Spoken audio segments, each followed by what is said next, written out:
चला तर मंडळी, उन्हाळ्यामध्ये ना तेल मसाल्याची भाज्या खाण्याची इच्छा होत नाही, अशा वेळेस तुम्ही ही चमचमीत भाजी बनवून खाऊ शकता।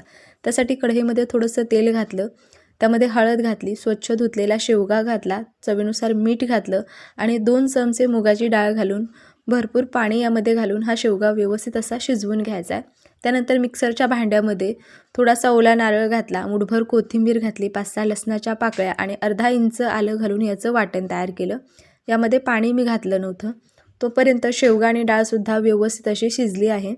आता त्याच कढईमध्ये थोडंसं तेल घातलं, जिरं, मोहरी, कढीपत्त्याचे पानं आणि तयार केलेलं हिरवं वाटण यामध्ये घातलं आणि वाटण व्यवस्थित परतल्याच्या नंतर यामध्ये ना एक पिकलेला टोमॅटो बारीक चिरून घातला।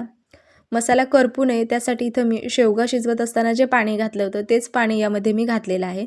काही पावडर मसाले यामध्ये घालायचे, जे घरात तुमच्या अवेलेबल मसाले आहेत ते मसाले इथे घालायचे। थोडंसं लाल तिखट, हळद, मीठ यामध्ये घातलेलं आहे। थोडासा गरम मसाला घालायचा, कांदा लसूण मसाला घालायचा, म्हणजे चव छान येते।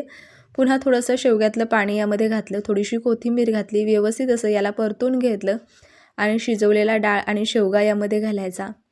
व्यवस्थित याला मिक्स करून घ्यायचं। भाजी तुम्हाला जितपत पातळ दाटसर आवडते त्या अंदाजाने पाणी यामध्ये वाढवायचं। व्यवस्थित उकळी आली की यामध्ये 2 चमचे भाजलेल्या शेंगदाण्याचा कूट घालायचा। ही भाजी भातासोबत, चपातीसोबत, भाकरीसोबत खूप भारी लागते, त्यामुळे एकदा या पद्धतीने जरूर बनवून खा। Bye bye.